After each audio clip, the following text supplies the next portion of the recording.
안녕하세요. 김혜영의 센토크 기자 김혜영입니다. 2021년 이후 폭발적인 상승세를 보이며 주도주로 자리매김했던 2차 전지주. 그러나 최근에는 부진의 늪에 빠져 그야말로 진퇴양난의 상황입니다. 저조한 주가 속에 거래까지 급감하면서 활기를 잃어가는 모습인데요. 2차 전지 산업과 함께 가는 전기차 시장이 대중화 단계로 넘어가는 과도기를 지나고 있기 때문이라는 분석이 나옵니다. 캐즘, 이른바 일시적인 수요 둔화 구간에 들어섰다라는 건데요. 그러나 2차 전지주에 대한 전망은 여전히 엇갈리고 있습니다. 미래 성장 가치가 여전한 상황에서 잠깐의 성장통이다라는 분석이 있는 반면 장기 불황의 초입이라는 목소리도 있는데요. 그렇다면 배터리 전문가로 불리는 일명 배터리 아저씨 박순혁 작가는 어떻게 보고 있을까요? 오늘 센토크에서는 박순혁 작가와 함께 2차 전지주의 현 상황과 전망에 관한 이야기 나눠봅니다.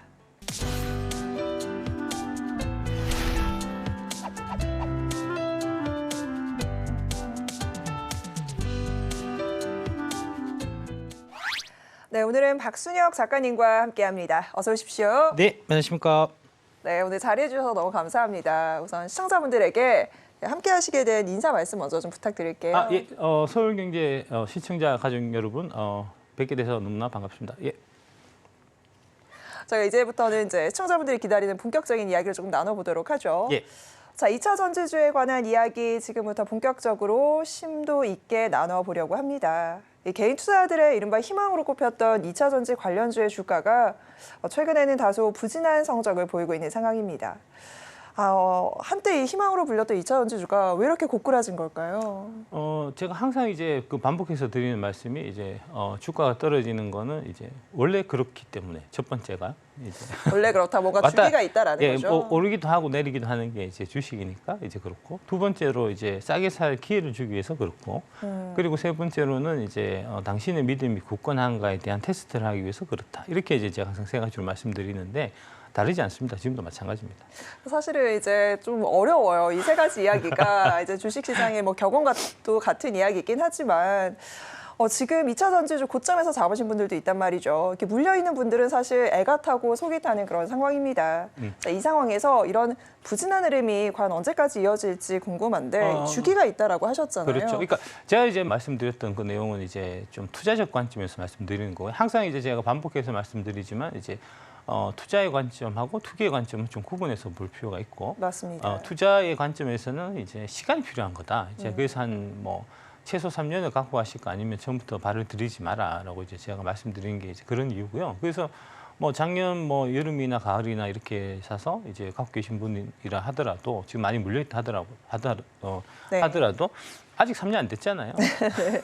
모두 3년 주기 보세요. 예. 그러니까 1년도 사실 안 된 거고요. 네. 예. 그러니까 아직 2년 더 길게 갖고 가셔야 될 좀 그런 상황인데, 근데 불구하고 이제 지금 뭐랄까 되게 불안하고 초조하고 한 이유가 저 배터리 아저씨만 믿고 이제 3년 뒤에 많이 올라간다 그래서 샀는데 사서 이제 안 올라가고 지금 오히려 1년 동안 계속 떨어지고 있으니까 이제 저 아저씨 말을 계속해서 믿어도 될지 안 될지 이제 그런 거잖아요. 사실 그런 부분도 있지만 2차 전지 업종에 관한 그 신뢰도라고 할까요? 이 업종을 조금 더 어떻게 접근하고 받아들여야 될까에 대한 고민도 분명히 있으실 거예요.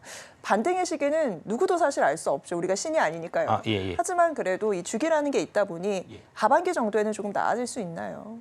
하반기 쪽은 다들 좀 이제 나아지는 쪽으로 많이들 보고 있는 것 같아요. 저도 이제 마땅히 좀 그렇게 보고 있기는 하고요. 네. 그거는 결국은 이제 이게 배터리 2차 전지라는 게 이제 전기 자동차에 이제 판매하고 연동돼 있는 거니까 네. 이제 최근에 보면은 GM 쪽, 미국 특히 이제 GM 쪽에서 이제 그 신차가 이제 새롭게 좀 출시해서 이제 나오고 있는데 대표적으로 이제 캐딜락 리릭 같은 이제 전기차가 원래 이제 처음에 한 2020년 무렵에 이제 선보였을 때 되게 이제 좀 반응이 좋았던 차인데 원래는 23년에 나오기로 돼 있었어요. 작년 상반기에. 근데 그게 이제 거의 한 1년 정도 밀려가지고 최근에 기사를 보니까 이제 5월 23일 날 한국에서도 그거를 이제 사전 예약을 받는다고 하더라고요.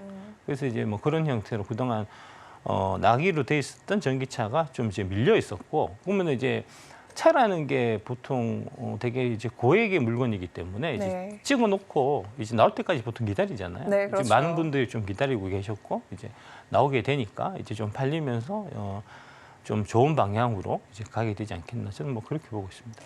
GM 전기차의 이제 판매나 판매 흐름이 조금 이제 좌지우지하는 부분도 있을 텐데 앞으로 그렇다면 이제 국내 배터리사의 점유율이 좀 지속적으로 확대될 수 있을지 이 부분도 좀 궁금합니다. 예, 그 부분은 이제 항상 제가 강조해서 말씀드리는 이제 지금 GM은 어디서 하고 있죠? 지금은 LG 에너지 솔루션 네. 이제 밸류체인이죠 주로. 그러니까 그런 부분을 좀 이제 세심하게 이제 공부하실 필요가 있고요. GM의 밸류체인에 누가 들어가는지를 공부해야 되겠죠. 그러면 이제 GM이 차가 잘 팔리면 당연히 이제 LG 엔솔 배터리부터 시작해서 이제 뭐 양극재는 뭐 LG 화학이나 포스코 퓨처엠 쓸 거고 뭐 그 밑에 그죠. 이제 많은 이제 소재들도 있고 뭐 관련해서 장비들도 있고 많이 있잖아요. 네. 이제 그런 것들을 공부해 놓고 이제 타이밍을 기다려야지. 진짜 봐야 될 거는 이제 사실은 덜 보시고 아까 말씀드린 이런 부분들이 사실은 이제 공부하고 내가 이제 봐야 될 부분이고 사실은 안 봐도 될 부분은 이제 주가인데 역으로 사실 이제 이 그게 참 그죠? 쉽지 않아요. 내 돈이 이제 있으면 계좌만 계좌를 들여다보고 보게 되는데 계좌를 네. 주로 보고 그다음에 이제 이런 것들은 안 보니까 이제 계좌보다 심심하면 이제 차트도 좀 보고 이러잖아요. 예. 그렇게 접근해 갖고는 좀 답이 없지 않겠나 싶습니다. 그럼 오늘 저희 방송 보시면서 해답을 조금 찾아가시면 되겠네요. 그죠? 예. 그러니까 저희가 사실 점유율 이야기 물어보는 이유가 그 맞아. 예, 답을 네. 그래서 이제 배터리 쪽은 이제 한 3년 전에 이제 다 발주가 나오기 때문에 이제 지금 25년, 26년 차 것까지는 지금 다 이제 임자가 정해져 있는 상태예요. 네. 어떤 신차가 나오고 그 신차에 이제 어떤 배터리가 들어갈지가 다 결정이 나 있는 상태이기 때문에 그 나 있는 스케줄 하에서 말씀드리면 한국의 배터리에 이제 점유율이 크게 올라가는 걸로 특히 이제 미국 쪽에 점유율이 되게 크게 늘어나는 형태로 되어 있기 때문에 그래서 이제 미국 시장 쪽을 항상 좀 배터리 투자하시는 분들은 좀 이제 눈여겨 보실 필요가 있다 이제 말씀드리는 게 그런 맥락이라고 보시면 되겠습니다. 예. 또 보면 이제 우리나라 배터리 업계 2차 전지 제조에 꼭 필요한 이 물질들이 리튬, 코발트, 흑연 등입니다. 자, 그런데 이런 주요 광물에 대한 수입 의존도가 굉장히 높아요. 80에서 90%에 달한다라고 하는데 이 가운데 이제 배터리 업계가 취해야 할 전략이 좀 필요할 것 같거든요. 중국 이 영향권에서 벗어난 광물들을 구해야 되죠. 그게 참 쉽지가 않죠. 이 부분은 걱정 안 하셔도 됩니다. 알아서 잘하고 있습니다. 예, 산업계에서 알아서 잘하고 있고 그다음에 이제 이 부분이 이제 미국 쪽에서는 이제 뭐랄까 세계 패권을 두고 이제 중국하고 전략적으로 경쟁하는 데 있어서 가장 좀 핵심적인 이제 이런 뭐 일종의 좀 안보 이슈로 지금 다루고 있기 때문에 네. 이제 국제 이 자원 관련해서는 그 협의체를 구성해서 네. 지금 이제 같이 좀 열심히 하고 있으니까 이제 뭐 그런 부분을 걱정할 거는 사실 없을 것 같고요. 거꾸로 이제 그런 거 그러니까 결국은 이제 지금 한미 이런 이제 밸류체인에서 가장 좀 취약한 부분이 이제 광물이다 보니까 네. 이제 그 광물 부분에서 좀 앞으로 좀 역할을 할 수 있는 우리나라 기업이 어떤 게 있을까 뭐 이런 쪽으로 접근하시는 게 이제 돈 버는 데는 좀 맞는 접근이라고 말씀드릴 수 있겠습니다. 저희 앞서서도 점유율 이야기는 좀 하긴 했지만 이제 중국이랑 미국이랑 아무래도 보이지 않는 사실은 보이는 그런 갈등 이슈들이 있죠. 관세 문제도 있고 이 덕분에 우리나라가 뭐 반사 이익이라고 할까요? 그런 수혜에 따른 점유율 확대를 기대하시는 분들도 상당히 많거든요. 요즘 워낙 미국이랑 중국 분위기가 안 좋잖아요. 이런 부분 좀 어떻게 보세요? 앞으로도 계속 안 좋겠죠. 그러니까 우리나라 시장 점유율은 계속 올라갈까요? 그렇죠. 그러니까 시장을 이제 지금 크게 보면은 자동차 시장이 이제 중국, 유럽, 미국 이렇게 이제 그 세 개의 시장이 있다라고 보셔야 되고 이제 네. 당연히 그 세 개 시장이 지금 분절돼 있는 형태예요. 그러니까 중국산 이제 전기차에 들어가는 배터리는 다 중국제를 써야만 되는 상황이고요. 네. 이제 중국이 그렇게 나오니까 중국이 너네가 그렇게 나와? 그럼 우리가 반대로 하겠어요. 그래서 이제 미국에서는 중국산 배터리, 이제 중국산 광물 이런 것들을 전혀 못 쓰게 지금 돼 있는 거고 전 세계가 중국 블록하고 이제 그다음에 미국 블록 이렇게 좀 이제 나뉘는 신냉전 시대가 지금 도래하고 있다라고 보시면 될 것 같고요. 이제 그 영향을 우리가 되게 좀 뭐랄까 특히 반도체하고 그다음에 이제 배터리하고 바이오 이 세 그렇죠. 가지 부분에 있어서 이제 상당히 좀 큰 수혜를 받고 있다라고 보시면 되겠습니다. 자, 이어서 중국 이야기 계속해보면요. 중국의 배터리 기업 CATL이 차세대 LFP 배터리인 M3P의 출시를 예고를 했습니다. 이 LFP보다 에너지 밀도가 높고 제조 비용은 비슷하다라고 이제 설명을 하고 있는 상황인데요. 뭐 이렇게 되면 주행 거리가 좀 늘어나고 아무래도 효과적이겠죠. 자, 이 가운데 국내 배터리 3사들이 뒤늦게 LFP 배터리 개발에 나선 상황입니다. 아무래도 뭐 중국이 규모의 경제도 있고요. 여러 가지 부분에 있어서 저가 공세도 있을 거고 아마 우리 시장에 미치는 영향이 좀 클 것 같은데 어떻게 보세요? 전혀 없습니다. 이게 이제 지금으로부터 2년 전에 이제 중국 CATL에서 이제 일회 충전해서 이제 1000km를 간다는 기름 배터리 출시를 예고를 했었어요. 네. 안 나오고 있고요. 네. 좀 자, 1년, 성과가 없죠. 지금. 예, 1년 전에는 이제 CATL이 나트륨 배터리를 내놓겠다라고 이제 얘기했는데 마찬가지로 성과가 없고요. 네. 지금 이제 이 M3P 같은 경우도 같은 맥락이다라고 이제 보시면 되겠습니다. 그러니까 이 뭐랄까 배터리 쪽 특히 이제 배터리뿐만 아니고 이제 뭐 AI 같은 이런 첨단 산업 쪽에서는 항상 이제 이 자기 회사의 이제 좀 미래 성장성 이런 것들을 좀 부각시켜서 이제 그걸 통해서 자금을 유치해서 이제 뭐 이런 좀 뭐랄까 욕구, 니즈 같은 것들이 항상 있기 때문에 그러니까 이제 그런 미래 성장성을 좀 보는 거죠. 예, 그런 이제 부풀려서 이제 말하는 부분이 있는데 특히 이제 중국 쪽 얘기는 되게 좀 뭐랄까 신빙성이 되게 다 좀 떨어지는 얘기다라고 말씀드릴 수 있고요. 뭐 LFP 같은 경우는 이제 작년에 되게 크게 화제가 되긴 했었는데 네. 사실은 이제 전체 배터리 산업에서 보면 아주 좀 작은 부분이에요. 좀 과도기적인 부분이고 이제 우리 입장에서 보면은 이제 여전히 하이니켈 배터리가 이제 좀 준데 이제 뭐 포드라든지 뭐 이제 일부 메이커 쪽에서 좀 LFP도 좀 납품해주면 안 되겠냐 뭐 이런 이제 요구가 있어서 이제 네. 그 요구에 대응하는 차원에서 이제 아주 작은 부분 LFP가 들어가는 이제 좀 그런 형태여서 크게 의미는 없습니다 사실은. 네, 2차 전지를 크게 살펴보면 LFP, NCM, 하이니켈 배터리가 있습니다. LFP 같은 경우에는 뭐 중국이 좀 주도를 하고 있는 상황이고요. 안정성은 좋은데 무겁고 출력이 좀 약하다라고 해요. NCM 배터리와 또 하이니켈 배터리는 이제 우리나라 배터리 기업들이 이제 주도를 하고 있는 상황인데 주행 거리는 길고 에너지 밀도가 좋긴 한데 뭐 안정성이 조금 단점으로 꼽힌다 이런 이야기도 있습니다. 향후 중장기적으로 좀 바라볼 때 시장에 그럼 주력이 될 만한 배터리는 어떤 거다라고 보세요? 뭐 요거는 답이 딱 나와 있습니다. 되게 정확하게 이제 답변을 딱 드리면 네. 저 하이엔드급 그러니까 조금 이제 뭐라 그러죠? 고성능 쪽은 이제 그 하이니켈 쪽으로 가게 될 거고 네. 하이니켈 쪽으로 가면서 이제 니켈의 함량은 지금 대략 한 90% 선까지 니켈 함량이 올라 있는데 니켈이 올라가면 올라갈수록 성능이 좋아지는 거예요. 하지만 가격은 어떻게 되나요? 올라가죠. 올라가면 올라갈수록 가격이 아니요. 올라가면 올라갈수록 성능이 좋아지면서 가격이 떨어져요. 아, 그래요? 예. 그래서 하이니켈 기술이 네. 이게 이제 뭐랄까 아주 중요한 기술이거든요. 그래서 이제 국가 이제 전략 기술로 돼 있어서 네. 이제 그 하이니켈 기술을 갖고 있는 양극재 업체들 대표적으로 뭐 에코프로비엠이나 우리나라가 잘하고 있죠. 예. 그래서 주가가 많이 올랐던 게 이제 그런 맥락이고요. 근데 이제 90에서 97로 가면은 가격은 더 떨어지고 성능은 더 좋아지는 형태가 되기 때문에 지금 이제 97 쪽을 향해서 가고 있고 그다음에 이제 다결정인데 이거를 이제 단결정으로 바꾸는 단결정 울트라 하이니켈로 가는 이게 이제 가장 좀 핵심적인 무슨 차이인가요? 다결정과 단결정.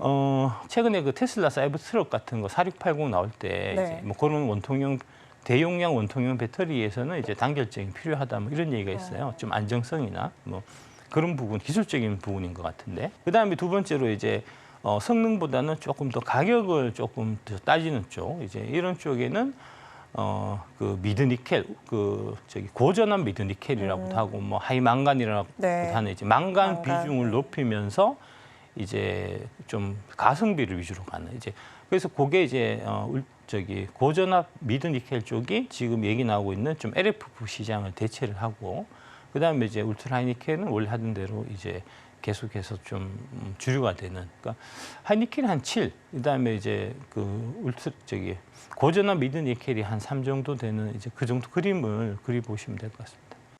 자, 그럼 2차 전지와 직접적인 연관이 있는 게 아무래도 전기차 판매 수요겠죠. 자, 그런데 최근 들어서 전 세계적으로 전기차 판매 실적이 조금 둔화되고 있다. 이른바 전기차 캐즘이라는 현상이 나타나고 있습니다. 뭐 이를 놓고 한쪽에서는 단기적인 침체다라고 보는 시각도 있고요. 뭐 다른 곳에서는 장기 불황의 시작이다라고 바라보기도 합니다. 전기차의 판매 실적 짚어보도록 해야 할 텐데요. 어떠세요? 지금 작년 한 4, 4분기, 올해 1, 4분기 뭐 요렇게 넘으면서 좀 이제 확실히 판매 속도 올라가는 게 좀 떨어지긴 했어요. 근데 이게 기저인가도 궁금한 게 한동안 예. 반도체 쇼티지 이슈가 좀 있었잖아요. 예, 그때 예. 물량이 작년, 뭐 재작년에 많이 나오면서 판매가 좀 되고 올해는 기저인지 아니면 이게 전체적인 둔화인지도 좀 궁금해요. 그러니까 이제 그건 좀 일시적인 좀 현상이 좀 있다라고 보는 게 아까 말씀드렸던 대로 이제 결국은 차는 신차가 나와야 잘 팔리는데 예. 신차가 좀 뜸했던 것 같아요. 이제 작년 4, 4분기, 올해 한 1, 4분기 뭐 그렇고 2, 4분기 5, 6월부터 이제 하반기로 넘어가면서 이제 신차가 속속 지금 출시가 되고 있기 때문에 좀 수요는 회복되지 않겠나 이제 뭐 그렇게 좀 보이고요.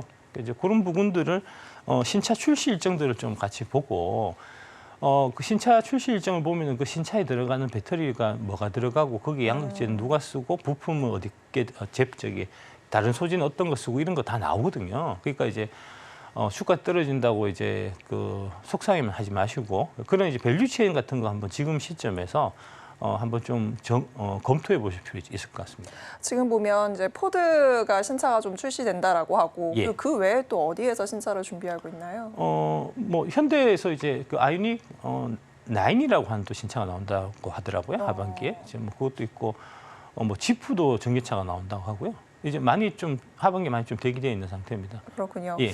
그 하반기에 나오는 신차의 판매량이 전기차 수요 그리고 이제 멀리 봐서는 배터리까지 전반적인 밸류 체인을 한 번 더 확인할 수 있는 시점이 될 수 그렇습니다. 있겠네요. 예, 좀 그렇게 보셔야 될 것 같고 제가 이제 항상 말씀드리는 게 이제 그 25년, 26년이 이제 전기차 빅뱅의 시대가 될 거다, 한 해가 될 거다 이제 이런 말씀 많이 드리는데 25년, 26년이 왜 그러냐면 이게 이제 자동차 그 개발 그에 걸리는 시간하고 관계 있어요. 예. 보통 한 5, 6년 정도 걸리거든요. 신차를 개발할 신차 개발해서 프로젝트 해갖고 최종적으로 이제 결론 나올 때까지 한 5, 6년 정도 걸리는데 그러면 역산해서 이제 2025년, 26년에서 역산해서 5년, 6년 뒤가 언제였냐면 2020년인데 2020년이 어떤 해였냐면 테슬라가 한 해에 40배 오르냅니다. 테슬라 주가가.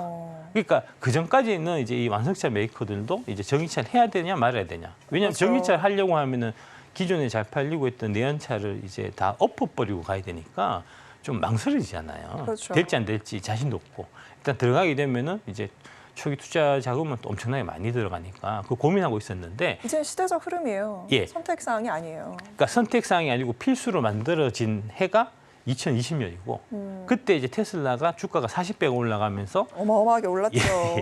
전 세계 자동차 회사들의 이제 시가총액을 다 합친 것보다도 테슬라가 더 많았거든요. 네. 그걸 보고 그때 이제 뭐랄까 이제 완성차 메이커들이 다 결정을 한 겁니다. 우리도 쫓아가야 되겠다. 그 2020년에 결정한 것들이 이제 25년, 26년에 이제 다 나올 거고 이제 지금 한 24년 정도 되니까 그 GM 같은 경우가 좀 빠른 편이었어요. 그러니까 이제 24년부터 이제 그때 준비했던 이제 신차들이 나오면서 이제 하반기에 좀 수요가 다시 좀 회복될 거고 이제 나머지 조금 늦었던 애들은 뭐 25년, 26년 해서 이제 많이 바뀔 겁니다. 전기차로 다시 한번 붐이 불 거라고 보고요.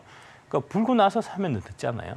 불기 전에 사서 기다려야죠. 다만 이제 한 가지 좀 단점은 네. 불기 전에 사서 기다렸는데 이게 이제 내가 사고 나서 다음 날이나 이제 적어도 그 다음 주 정도에 올라가면은 딱 좋은데. 그 시점은 누구도 맞추기 그렇죠. 힘들죠. 그게 이제 사람 마음대로 안 되기 때문에 이제 살 때 좀 물린다고 생각하고 3년 묻은다고 생각하고 사시면 마음 좀 편하시지 않겠나 싶습니다. 네, 뭐 중장기적인 투자의 관점으로 이야기를 조금 해주고 계시고요.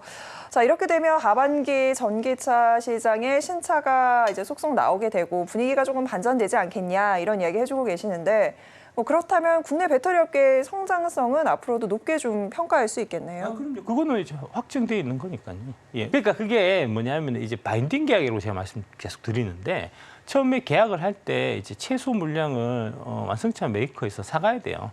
실제로 아까 말씀드렸던 올해 이제 1, 4분기, 2, 4분기에 이제 재고가 쌓여서 갖고 배터리를 못 사가서 네. 지금 이제 한국 배터리 3사가 글로벌 완성차 메이커들한테 한 6천억 원 정도 그 이제 위약금 형태로 우리 물건을 못 사간 거에 대한 이제 페널티를 우리가 받았거든요. 네. 이제 그런 형태로 돼 있기 때문에 뭐 그 부분은 걱정 안 하셔도 될 것 같습니다. 그러니까 이제 스케줄이 늦춰지고 하지는 않아요. 그러니까 막 1, 2년 정도야 뭐 스케줄 따라서 조금 이제 상황을 좀 봐주고 할 수는 있지만 큰 틀에서 봐서 이 이제 프로젝트 자체가 무산된다든지 없어진다든지 이런 건 아니거든요. 이제 그렇게 걱정하실 건 아닌 것 같습니다. 자, 그러면 이제 향후에 보시는 업종이라고 할까요? 여전히 2차 전지주를 긍정적으로 바라보고 계시는데 2차 전지 외에 혹시나 좀 관심 있게 들여다보자라고 하는 업종이 있으실지 아니면 그래도 지금 이 가격대에서 2차 전지에 접근하는 게 해답이 될 수 있다라고 보시는지 전자일까요? 후자일까요? 산업이나 업종보다는 좀 개별 기업에 좀 이제 보셔야 될 저는 이제 좀 그래야 된다고 생각하고요. 어떤 투자의 팁이 필요할까요? 예, 개별 그러니까, 기업을 살펴볼 때 어떤 걸 중점적으로 체크를 해야 하나요? 워런 버핏께서 말씀하셨을 때 이제 뭐라고 말씀하셨냐면은 이제 위대한 기업을 적정한 가격 이하에 사라. 적정한 가격에 사도 상관없고 뭐 이런 식으로 말씀하셨거든요. 네. 중요한 거는 위대한 기업. 위대한 기업이라고 하는 거는 이제 뭐냐면은 계속해서 이제 성장할 수 있고 이제 성장하는 과정에서 이제 남들이 거기에 못 쫓아오게 이제 가격 결정권, 그러니까 이제 기술적인 혜자를 갖고 있는 이제 이런 기업을 워렌 버핏이 위대한 기업이다라고 이제 정의를 하셨는데, 그러니까 이제 그런 관점에서 일단 위대한 기업을 먼저 찾는 과정이 먼저 필요하고요. 이제 그 다음에 이제 가격은 좀 부차적인 거니까. 그래서 이제 그런 위대한 기업에 해당되는 주식을 이제 국내에서 열심히 찾아보시는 노력이 필요하고요. 제가 봐서는 한 20, 30개 잘 되게 어려울 겁니다. 사실은 되게. 우리나라는 이제 이 좀 내수가 좀 작은 시장이어갖고. 네, 맞아요. 해외로 눈을 좀 돌려야 돼요. 예. 그러니까 내수는 좀 한계가 있어요. 네. 이제 해외 쪽에서 성과를 내고 있고 앞으로 계속 낼 수 있는 이런 쪽을 좀 초점 맞춰야 되고요. 그러니까 수출에서 좀 이제 부가 있는 이런 쪽을 이제 보셔야 될 것 같고요. 뭐 그런 쪽으로 좀 찾아보셔야 될 것 같습니다.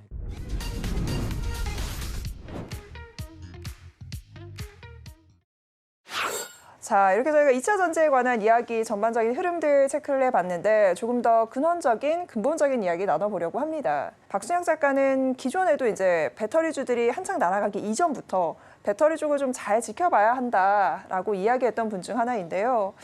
여러 가지 투자 기본 원칙에 관한 이야기를 좀 나눠볼 텐데 이렇게 2차 전지주가 주목받기 전부터 2차 전지주에 대한 러브콜을 보내셨던 이유가 있을까요? 뭐 어떻게 하다 보니까 이제 다양한 업종을 제가 많이 다뤘어요. 예, 그 다양하게 많은 기업들, 특히 이제 저는 그 신규 상장하는 주식들, 네. 이제 성장성 있는 이런 주식들도 제가 좀 많이 이제 볼 기회가 있었는데, 네. 2차 전지는 제가 그 금양 IR 맡게 돼갖고 이제 공부를 하다 보니까, 야, 이렇게 이 성장성이 확실하면서도 되게 밸류에이션이 저렴한 주식이 업종들이 종목들이 과거에 내가 분석하고 이제 매매하고 했던 주식들 중에 있었나 할 정도로 진짜 엄청나게 저평가돼 있었어요. 처음에 제가 네. 얘기할 때는 이제 많은 분들이 좀 이제 2차 전지 산업에 대한 좀 오해가 많이 있어갖고 이제 특히 좀 그런 상황이어서 그래서 이제 제가 자신 있게 30년 이제 그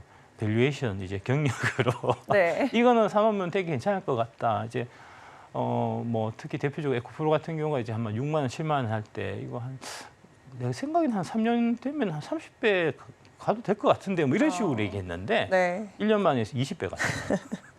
그죠. 아주 핫한 종목이었죠. 예. 자, 근데 이렇게 보면 이런 미래 성장성을 기반으로 저평가되어 있는 주식을 찾는 게 참 쉽지만은 않은데 이런 주식을 찾는 방법 중에 하나로 어떤 압도적인 그런 기술력이라고 할까요? 이런 거를 담보로 해보면 좋을까요? 그러니까 이제 밸류에이션 할 때는 이제 이 회사의 미래를 내가 내다볼 수 있어야 되거든요. 근데 그게 참 어려워요. 뭐를 기반으로 미래 성장성을 봐야 될까? 이게 참 궁금해요. 예, 근데 어렵지만 안 해서는 안 되는 그렇죠. 거고요. 어렵지만 해야 되는 거고요. 그러니까 이제 그렇기 때문에 사실은 뭐랄까 투자 종목을 너무 많이 벌리면 안 되고 이제 좀 제한적으로 좀 하셔야 될 필요가 있고 사실 이제 이 주식 투자라는 게 이제 본질이 동업하는 거잖아요. 그러니까 이제 동업자한테 돈 맡길 때 이제 그 동업자가 앞으로 얘한테 돈 맡기면 한 3년 동안 이제 굴려갖고 이제 뭐 김치찌개 식당 해갖고 3년 동안 얼마나 벌지 계산 주산판 두드리고 해보고 나보고 이제 동업할지 말지 결정하잖아요. 네. 주식할 때 사실 같이 해야 되거든요. 이게 기업의 그러니까 본질적인 가치를 좀 잘 평가하고 이제 주식을 좀 들어가자라는 말씀이신 것 같은데 저희가 앞서서도 이제 뭐 밸류에이션 이야기했지만 그러니까 현재 기업 가치를 판단해서 적정 주가를 산정해내는 거 우리가 밸류에이션이라고 합니다. 기업의 가치를 뜻하는 건데 그러니까 높은 밸류에이션을 가진 기업을 찾아내는 노하우가 또 궁금해요. 그러니까 결국은 이제 산업에 대한 이해가 이제 우선돼야 되는 거고요. 그 네. 산업, 뭐 그 산업 안에서 그 기업이 이제 차지하는 위치 이런 부분들. 이제 이거를 이제 그 워렌 버핏이 능력 범위, 이제 서클 오브 컴피턴스라고 이제 말씀하셨고, 그 범위가 꼭 뭐 넓고 이럴 것보다도 일단 네. 이제 내가 아는 범위가 어디까지냐를 정확하게 아는 거하고 모르는 거를 내가 좀 구분할 줄 아는. 그 이제 그 논어에 똑같은 얘기 있잖아요. 이제 내가 뭐 아는 걸 안다고 말하고 모르는 걸 모른다고 말하는 게 진짜 아는 거다. 너무 철학적인데요. 이제 그런 거죠. 그러니까 이제 그런 부분이 필요하고 이제 그 관련해서 이제 능력 범위 관련해 갖고는 이제 피터 린치 책에 보면 이제 그런 얘기 있잖아요. 자기 주위에 직접 이제 접해 보면서 내가 이 산업을 이해할 수 있는. 이제 그래서 그 피터 린치 같은 경우는 이제 그 피자헛 가서 피자도 먹어보고 뭐 이제 객 가서 옷도 입어보고 나이키 가서 신발도 신어보고 그러면서 이제 이 산업에 대해서 하나씩 이제 배워갔다는 이제 그런 거잖아요. 그러니까 이제 삼양식품 같은 경우만 해도 아마 이제 집에 자녀분들이 막 불닭볶음면 열심히 먹고 하는 거 아마 많이 보셨을 거예요. 그런 거에 좀 더 관심을 갖고 있으면 보고 있으면 이거에 대해 갖고 좀 이제 들어가서 결국은 이게 되는구나 하는 이제 그런 거를 캐치를 할 수가 있는데 그러니까. 주식이라는 게 결국 그런 것 같아요. 우리 일상생활에서 이제 눈을 항상 이제 열어놓고 이제 세상이 어떻게 변하고 그 안에서 사람들은 어떻게 행동하는가 이제 그래서 어떤 것들이 유행을 이끌어가고 뭐 이런 것들 이제 그런 것들에 대해서 이제 관심을 가지다가 이제 좀 추가적으로 사실은 이게 좀 회계적인 뭐 이런 부분도 좀 필요하고 하기 때문에 밸류에이션 같은 뭐 이런 부분도 필요하기 때문에 그거는 이제 제가 요번에 내놓은 그 신간 이제 밸류에이션 알면 10배 주식을 살 수 있다를 이제 사서 여러분 읽어보시면 도움이 아마 되실 겁니다. 네, 저희 신간 얘기 조금 이따가 해보고요. 자, 이렇게 성공적인 투자를 위해서는 산업을 이해하는 안목이 그야말로 필요합니다. 그러나 개인 투자자가 사실 모든 산업을 다 이해하는 것은 불가능하겠죠. 자, 그래서 현실에 있는 내 도처에 있는 것들에 관심을 좀 갖자라고 하셨지만 이 외에도 또 개인 투자자들이 어떤 방법으로 접근을 좀 해보면 좋다라고 보세요? 일단 2차 전지 쪽을 이제 능력 범위로 가지시는 게 저는 되게 좋을 거다라고 보고요. 왜냐하면은 결국은 이제 막 열심히 해서 이제 이 산업을 내가 뭐 예를 들어 갖고 이제 엔터 산업에 나는 관심이 되게 많아 갖고 엔터 산업을 열심히 파서 이걸 내 능력 범위로 만들었는데 여기에 투자할 만한 회사가 없어요. 그럼 너무 마음이 아프죠. 예. 그러면 쓸데없잖아요. 근데 이제 2차 전지 쪽이 사실은 확실하게 이게 투자할 만한 기회가 많이 열려 있는 이제 산업이고 그래서 이제 이런 부분 남들이 공부하지 않은 거를 미리 공부해 놓으면은 그게 이제 훨씬 더 능력 범위로 또 작용하기 때문에 제가 이제 책을 낸 지는 좀 됐지만 이제 23년 2월 달에 냈던 이제 K 배터리 레볼루션이 이제 바로 그런 능력 범위를 2차 전지 쪽에 키울 수 있는 이제 그런 이제 방법에 해당되는 이제 책이니까 이제 그런 책 보시고 이제 계속 좀 공부를 하셔갖고 2차 전지 쪽에 이제 업종에 관련된 견해를 이렇게 좀 뭐랄까 좀 지식을 많이 쌓는 게 일단은 제가 봐서는 제일 좀 여러모로 좀 장점이 있을 것 같고요. 그 다음에 이제 아까 말씀드렸던 뭐 라면이나 뭐 엔터나 게임이나 이런 거는 이제 각자 자기 취향이나 뭐 성격이나 뭐 자기 직장, 직업이나 이런 거 이제 좀 맞는 걸로 해서 부차적으로 조금씩 하나씩 좀 능력 범위를 좀 넓혀가는 그런 쪽으로 가시면 좋을 것 같습니다. 네, 맞습니다. 어떤 업종이나 종목이나 우리가 막 소문에 의해서 사고 팔고 하는 게 아니라요. 이 기업이 어떤 기업인지 조금 더 공부를 하고 나에게 맞는 업종인지도 체크를 해보는 그런 전략이 좀 필요할 것 같습니다. 자, 이번엔 시야를 조금 넓혀볼까 합니다. 우리가 개별 악재나 증시가 전체적으로 이제 폭락을 했을 때 투자자들이 패닉에 빠지는 경우가 또 상당히 많습니다. 자, 이럴 때는 어떻게 대처해야 할까요? 기업의 본질만 괜찮다면 쭉 끌고 가야 되는 거죠. 싸게 사야죠. 싸게 사야죠. 이미 들어가 있는 분들은 어떻게? 그러니까 그거를 대비해서 이제 그 현금을 항상 계좌에 갖고 계시는 이제 습관을 들이셔야 돼요. 뭐 몇 대 몇 이런 법칙이 혹시 있으세요? 10%에서 30% 정도 사이는 항상 현금을 갖고 있어야 됩니다. 예. 그거는 뭐 제 경험에서 말씀드리는 거고요. 그러니까 이제 보면 100% 다 넣거든요, 보통 주식 시장에. 네. 그러니까 증권 계좌 트면 거기에 100원 한 장 남아 있는 꼴을 못 보거든요. 사람이 뭐라도 사고 싶거든요. 그러니까 왜 이렇게 사고 싶을까요? 사고 싶은 종목들이 많아요. 돈 있으면. 욕심 때문에 그래요, 사실은. 그러니까 100을 다 채워갖고 사서 보면 100을 볼 수 있는데 90을 사면 90밖에 못 벌잖아요. 네. 내가 이제 이거 올라갈 거라고 생각해서 처음에 산 거기 때문에 아니 올라갈 거라고 생각하면 당연히 100을 사야지 왜 90을 사냐고. 나를 속이는 거잖아요. 그런 생각을 하기 때문에 사실 100을 다 사는 거거든요. 네. 이제 그게 이제 뭐랄까 심리학에서는 이제 그 자기 과신, 자기를 너무 믿는다는 이제 좀 그런 건데. 네. 근데 이제 아까 말씀드렸듯이 이렇게 개별 악재나 증시 전체가 폭락해갖고 언제 이제 싸게 살 수 있는 기회들이 나타날지 모르기 때문에 한 10에서 30% 정도는 이제 의도적으로 항상 이제 좀 현금을 갖고 계시려고 하는 이제 그런 좀 뭐 습관을 좀 들이실 필요가 있고요. 이제 좀 지금은 특히 이제 좀 그 하반기에 또 금투세 문제가 되게 좀 뜨겁기 때문에 지금 안 그래도 대형 법인 기관 같은 데서도 하반기에 혹시 이제 모르니까요. 금투세 이제 이슈가 어떻게 전개될지 이거 통과되면은 대만 같은 경우 40% 떨어졌다는 거 아닙니까? 그러니까 그렇게 될지 모르니까 이제 미리미리 대비를 다들 하고 있는 거거든요. 그러니까 이제 그런 부분들 좀 생각하셨으면 좋겠습니다. 네, 좋습니다. 저희가 기업의 밸류에이션이나 기업의 가치를 보는 본질적인 좀 눈이 필요하다라는 이야기들 나눠봤습니다.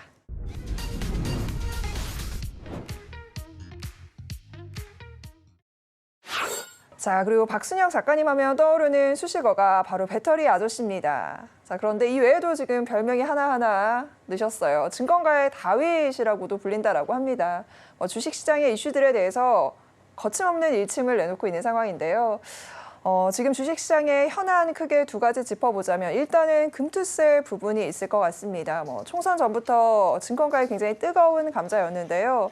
금투세 이제 원래대로라면 내년부터 이제 본격적으로 시행이 되게 됩니다. 그런데 이 부분에 대해서 코리아 디스카운트를 이게 오히려 심화시키는 요인이다. 이런 이야기도 나오거든요. 금투세 폐지해야 된다라고 보세요? 아니면 금투세는 천하약법이죠. 폐지해야죠. 얘기 좀 들어볼까요? 왜 꼭 폐지해야 하나요? 이제 법이라고 하면 이제 법이 제대로 법으로서 이제 기능하기 위해서는 이제 첫 번째는 이제 법이 정의로워야 되고 두 번째로는 법의 실효성이 있어야 되고 세 번째로는 법을 제정함에 따른 부작용이 없어야 되거든요. 지금 이제 이 금투세 같은 경우는 첫 번째로 법이 정의롭지 않고 왜 정의롭지 않다라고 보세요? 이 개인의 세금은 이제 없던 세금이 금투세라는 게 생기는 반면에 사모펀드들의 세금은 이제 세율 49.5%에서 22%나 27.5%로 줄여주니까요. 네, 이게 금투세가 이런 거죠. 이제 연간 이제 뭐 주식이나 우리가 펀드 이런 것과 관련해서 연간 5천만 원 이상의 수익을 얻게 되면 이제 세금을 부과해야 되는 그런 거죠. 5천만 원 그것도 이제 그럼 디테일로 들어가면 이제 그것도 선언적으로 그렇고요, 사실은. 이제 실무적으로 또 얘기가 좀 복잡해요. 하여튼 뭐 그렇다 치고 이제 그다음에 금투세 적용 대상이 이제 개인만 해당되고 법인, 기관, 외국인은 해당이 안 되니까. 네, 맞습니다. 이 부분도 이제 정의롭지 않은 거고요. 그러니까 당연히 이제 세금의 그 첫째 원칙은 이제 돈 있는 사람이 더 높은 세율을 부담하는 건데 이 금투세를 도입함으로 인해서 기존에 이제 49.5% 세금 내고 있던 이제 사모펀드 수익자들 그 사람들이 우리나라에서 진짜 부자들이잖아요. 초고액 부자들이라고 할 수 있는데 그 사람들이 세금을 49.5에서 우리하고 똑같은 22%를 내게 되니까 이거는 부당한 거죠. 그래서 그 문제가 제일 좀 뭐랄까 정의의 관점에서는 가장 이제 부정의한 부분이다라는 말씀을 드릴 수가 있고 실효성 부분은 어떠세요? 그러니까 금투세 도입해서 세금을 더 걷는다는 거잖아요. 금투세 도입한다고 하니까 사람들이 진짜로 빠져나가니까요. 지금 빠져나가서 이제 뭐 5월달만 해도 뭐 2조 6천억 개인 투자자들이 이제 국장 빼서 미장 갔다는 거 아닙니까? 그런 기사들이 많이 나왔죠. 그렇습니다. 예. 그래서 실제로 이제 데이터 보면은 이제 4월달에 작년 대비해서 거래가 20%가 줄었고 5월달에는 한 30% 줄었어요. 그러니까 막 30% 준다고 보면 이제 평균적으로 한 해 이제 거래세가 한 8조 정도가 거쳐요. 30%면 2조 4천억입니다. 그러니까 아까 금투세 도입해서 1조 3천억 더 걷는데 거래세가 2조 4천억 줄어버리니까 오히려 실제 이제 전체 세수는 이제 마이너스 1조 1천억이 마이너스가 오히려 빵꾸가 생기는 거니까 실효성이 없는 거잖아요. 그다음에 이제 부작용 측면이 있어 갖고는 이제 크게 이제 두 가지가 제가 봐서 문제인 것 같은데 이게 이제 이 디테일로 들어가면 자기가 이 신청한 한 금융사에 대해서만 그 5천만 원 비과세 한도를 받고 신청하지 않은 금융기관 거는 못 받거든요. 맞아요. 예. 그게 이제 딱 문제가 되는 게 지금 공모주는 보통 이제 20개, 30개씩 갖고 계셔요. 이 계좌를. 근데 이제 그거 이제 의미가 없잖아요. 공모주 시장에 개인들의 참가가 확 줄어들 거고 네. 그러면은 이게 공모가 안 되면 이제 신규 자금이 이렇게 이제 수율이 안 되니까 이제 악순환이 그렇죠. 이뤄질 거다라고 예, 보시는 예, 예. 거죠. 그다음에 두 번째는 채권 쪽에 네. 트리플 B 채권 같은 경우가 사실은 지금 이제 기관들은 거의 좀 꺼리고 개인들이 좀 투자하는 시장이 돼 있는데 거기가 지금 투자 못 할 거예요. 트리플 B는. 그러니까 이제 채권의 이 뭐랄까 매매 차익, 이제 자본 차익에 대해서 지금 과세가 되니까 네. 그러면은 그 차라리 저기 뭐야 예금해서 안전하게 버는 게 낫지. 채권 해갖고 자본 차익이 생길 수도 있고 자본 차손이 생길 수도 있는데 네. 손실이 생길 수도 있는데 뭐 손실의 경우에는 납물하고 자본 차익 생기면 이제 그 이득이 생겨서 거기에다 세금을 물리고 또 골치 아픈 거는 이게 이제 아직 최종 결정 난 건 아닌데 결국은 이제 이게 건보료, 건강보험료 맞습니다. 예까지 연결될 수 있는 이런 소지가 있기 때문에 그러면 지금 안 그래도 PF 때문에 건설사들 트리플 B 채권 이거 지금 소 안 돼 갖고 오늘 내일 하는 이제 건설사들이 많은데 네. 그 건설사들 이제 그러면 다 연쇄부도 날 거고 이게 사실은 이 경제가 되게 이제 뭐랄까 복잡하게 유기적이죠. 서로 유기적으로 좋은 말씀하셨습니다. 이제 유기적으로 이제 연결돼 있는 이제 복잡계이기 때문에 하나를 잘못 건드리면 안 돼요. 그게 도미노처럼 시스템 전부를 이제 망가뜨릴 수 있는데 제가 봐서는 이 금투세가 지금 뭐랄까 이제 심도 깊게 이제 이 논의가 안 된 이 금투세가 이런 좀 문제를 갖고 있는 것 같고요. 토론해야 돼요. 이 디테일한 부분에 대해서. 이제 아니 그러니까 이런 부작용이 있을 수도 있다는 거를 얘기를 하면 그러면은 그 부작용을 이제 없애기 위해 갖고 그러면 법을 어떻게 바꾸면 되겠냐 이렇게 네. 얘기가 돼야 이제 건설적인데 아니 아예 들으려고 생각을 안 하고 토론에 저쪽에서 참여할 생각을 안 하니까 이러면은 진짜 좀 어렵죠. 결과적으로 금투세는 좀 폐지돼야 된다라고 보시는 입장이신 것 같아요. 전반적인 이제 주식 시장의 자금 현황이나 뭐 멀리 나가서는 채권까지도 이게 연쇄적인 어떤 파급 효과를 줄 수 있다라는 부분을 조금 짚어주셨는데요. 자, 증권가의 또 다른 이슈 바로 공매도 부분입니다. 공매도라는 게 특정 종목의 주가가 하락할 것으로 예상되면 이제 해당 주식을 보유하고 있지 않은 상태에서 이제 주식을 빌려서 매도 주문을 내는 그런 투자 전략인데 공매도도 굉장히 뜨거운 감자입니다. 이 부분은 어떻게 생각하세요? 공매도는 사실 뭐 제 생각 같아서는 이제 저는 공매도 안 하기 때문에 그런 거 안 했으면 좋겠습니다. 솔직히. 지금은 이제 공매도가 막혀 있는 상황인데. 그거는 이제 뭐랄까 명목상으로는 막혀 있고 실질적으로는 계속 이루어지고 있는 상태다라고 이제 말씀드릴 수 있고요. 이제 글로벌 스탠다드가 네. 공매도는 당연히 있었던 거기 때문에 네. 이제 처음에 이제 주식 생기고 그다음에 증권 시장 생기고 했던 게 이제 1600년도 1603년에 이제 암스테르담 거기에 이 동인도 회사 이제 거기서부터 이제 제도가 생긴 건데 그 처음 생길 때부터 공매도가 있었어요. 네. 그러니까 이제 유럽 사람들, 미국 사람들 입장에서는 주식은 당연히 공매도지 이런 이제 마인드를 다 갖고 있기 때문에 이제 우리만 지금 이제 뭐랄까 별도로 떨어져 갖고 이제 우리만의 이 기준을 가질 수가 없기 때문에 그렇죠. 그래서 공매도는 어쩔 수 없이 좀 받아들일 수밖에 없는 그런 건데 다만 이 공매도에 뭐랄까 좀 더 이제 균형적으로 좀 공평하게 개인하고 기관 간에 이제 차별이 없이 서로 이제 자연스럽게 공매도가 돼야 되는데 지금 어떤 상황이냐면 한국의 공매도 제도는 이제 일단 공매도 자체는 나쁘다고 일단 생각해요. 많은 분들이 인식 자체가. 그래서 이제 다 나쁘기 때문에 금지인데 다만 이제 외국인이나 기관들한테만 좀 일부 허용해 준다는 그런 느낌이거든요. 인식 전환이 좀 필요한. 예. 그래서 이제 큰 틀에서 보면 이제 우리가 글로벌 스탠다드를 따라가야 되니까 일본 같은 경우에 개인들이 공매도 차지하는 비중이 30%입니다. 네. 미국도 상당히 큰 걸로 알고 있어요. 근데 우리는 1%거든요. 그러니까 우리 개인들도 이제 이 공매도 시장에 다 참여해서 그래서 이제 다양하게 개인도 참여하고 기관도 참여하고 외국인도 모두가 손쉽게 공매도할 수 있는 시장이 돼야 이게 이제 이른바 얘기하는 이제 공매도의 가격 그 발굴 기능이 이제 제대로 좀 작동하는 이제 그런 거고요. 근데 지금은 이제 개인들 거를 다 막아놓고 기관들만 공매도를 치는데 지금 이제 다양한 문제를 이제 사실 일으키는 거거든요. 네, 우리가 여기서 나아가면 이제 불법 공매도 이제가 문제가 되는 경우들이 상당히 많습니다. 예. 이걸 좀 척결할 수 있는 방안 어떤 게 있다고 보세요?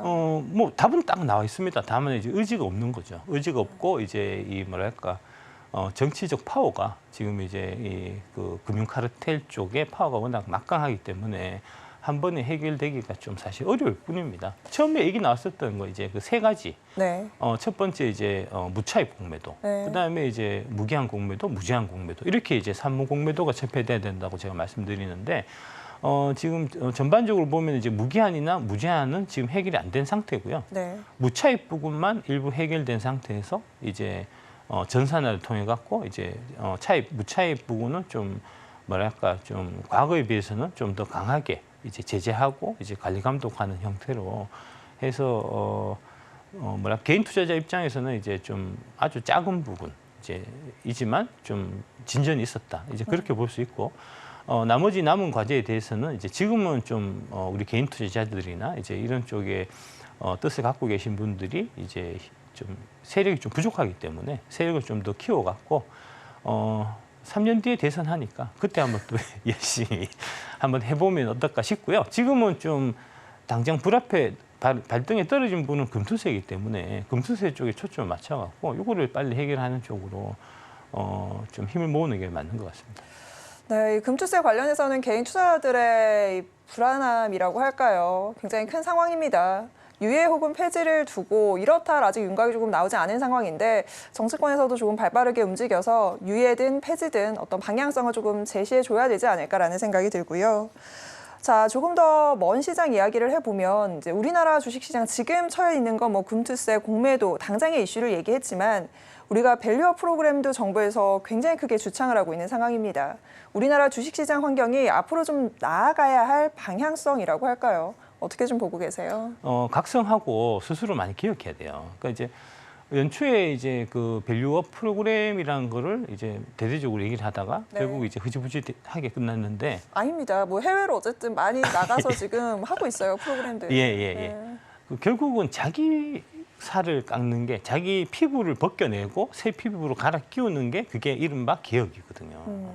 내 걸 개혁해야 되거든요. 근데 이제 그 이제 그 대상이 돼야 돼. 여의도 사람들이 그 코리아 밸류업 프로그램의 이제 주체가 돼 갖고 자기들 이제 그 피부는 하나도 안 깎고 남의 피부를 자꾸 깎으려고 하니 그게 이제 제대로 될 리가 없는 거죠. 이제 좀 그래서 여의도 전체에 좀 각성과 개혁이 좀 필요하다는 말씀드리겠습니다. 밸류에이션을 알면 10배 주식이 보인다라는 책 이제 출간하셨잖아요. 예. 거기에도 각성과 뭐 내살을 좀 깎아내는 새살을 볼 수 있는 그런 내용들이 좀 있나요? 그런 얘기 좀 있습니다. 조금 있습니다. 양념처럼. 책 이야기 좀 해주세요. 어떤 내용 담고 있는 책이에요? 돈 버는 방법에 관련된 책입니다. 오, 그러니까 솔깃한데요. 그럼요. 밸류에이션을 통해서 이제 우리가 흔히 그런 얘기 많이 하는데 가치 투자 얘기 많이 하는데 네. 사실은 이제 우리나라에 있는 이제 그 가치 투자가 좀 잘못 오인돼서 좀 알려져 있어요. 어떻게 해요? 그러니까 이제 대표적으로 이제 두 가지 형태가 있는데 이제 전통적으로 이제 가치 투자자라고 하는 우리는 가치 투자를 지향한다라고 하는 이제 그런 펀드나 자산 운용사 같은데 보면 이제 싼 주식을 사는 이제 좋은 저평가죠. 주식이라도 그러니까 저평가 주식 대표적으로 뭐 저피비나 이런 거잖아요. 네. 그러니까 그런 쪽에 좀 포커스를 맞춰갖고 이제 아무리 기업이 위대한 기업이라고 하더라도 위대한 것보다는 싸게 사는 거, 평범한 기업을 싸게 사는 이런 쪽에 좀 포커스가 맞춰져 있고 반면에 또 이제 지금 시장에서 주류를 차지하고 있는 이제 그 펀드들 이제 좀 일종의 유행에 민감한 그런 이제 펀드들 같은 경우에는 너무 성장성만 좀 이제 좁고 그러니까 성장성이 유망하다라고 보면은 이제 이 밸류에이션 부분, 이제 가치 평가 부분에 대해서는 이제 전혀 고려치 않고 대표적인 게 이제 닷컴 버붐 시절에 이제 뭐 카카오라든지 이제 NC소프트라든지 네. 이제 그다음에 뭐 테슬라도 일정 부분 이제 거기에 해당될 수 있을 거고요. 이제 뭐 그런 형태로 너무 극단적으로 갈라져 있어요. 근데 사실은 이제 그 워렌 버핏 책에 보면은 이제 이 가치와 성장은 이제 한 엉덩이에서 만난다. 저도 봤습니다. 예. 라는 말이 있는데 이거 같이 봐야 되거든요. 어떻게 이거를 같이 이제 조화롭게 이제 그 합쳐서 이제 이걸 통해서 제대로 이제 가치 평가를 해갖고 여러분들이 돈 벌 수 있는지 이번에는 이제 저번에 그 K-배터리 레볼루션에서는 제가 이제 직접적으로 고기를 잡아드렸다고 하면 이 책은 고기를 잡는 법에 관련된 책입니다. 더 중요한 세계네요. 고기를 잡는 법을 알려줘야 되거든요. 사실은 고기를 잡아다 주면 한계가 있어요. 네. 끝으로 우리 시청자분들에게 투자와 관련된 조언이라고 할까요? 업계 뭐 선배 혹은 멘토로서 어떤 이야기 전해주실 수 있을까요? 제가 좋아하는 얘기 중에 찰리 채플린 얘기 중에 네. 이제 인생은 이제 가까이서 보면 비극이고 멀리서 보면 희극이다 하는 얘기가 있는데 주식 투자도 똑같아요. 매일매일 계좌를 쳐다보기 때문에 이제 괴롭고 이제 밤이 잠이 안 오고 막 이 희노애락 이 주가 등락에 따라 갖고 막 기분 맞아요. 좋았대 그런 거거든요. 좀 이제 멀리 좀 떨어져 갖고 어차피 내가 이 주식은 3년을 동행하기로 했으니까 3년 가는 기간 동안에 뭐 하루 이틀 오르든 하루 이틀 내리든 사실 큰 의미가 없는 거잖아요. 이제 그럴 시간에 이제 금융투자소득세 폐지의 힘을 이제 모으고 이런 식으로 딴 데 신경 쓰시고 네. 이제 열심히 금투세 폐지하고 돌아보면은 아마 이제 여러분의 계좌가 크게 이제 불어나 있지 않겠나 이제 그런 말씀 드리고 싶습니다. 네, 2차 전지 관련 주식 이야기부터 기본적인 투자 마인드까지 배워보는 시간이었습니다. 작가님과는 여기서 인사 나눌게요. 오늘 말씀 고맙습니다. 네, 감사합니다. 김혜영의 센토크. 6월에 들어선 주말입니다. 벌써 2024년도의 중반부에 접어들었는데요. 우리가 조금 생각을 다르게 접근해 본다면 벌써가 아니라 아직도 2024년도에 절반이 남았다라고 생각해 볼 수도 있겠죠. 아직 절반이 남은 2024년도를 더욱 알차고 행복하게 보낼 수 있도록 계획해보는 그런 시간 가져보시면 좋을 것 같습니다. 저희가 준비한 소식은 여기까지입니다. 저희 다음 이 시간에 찾아뵐게요. 함께해 주신 여러분 고맙습니다.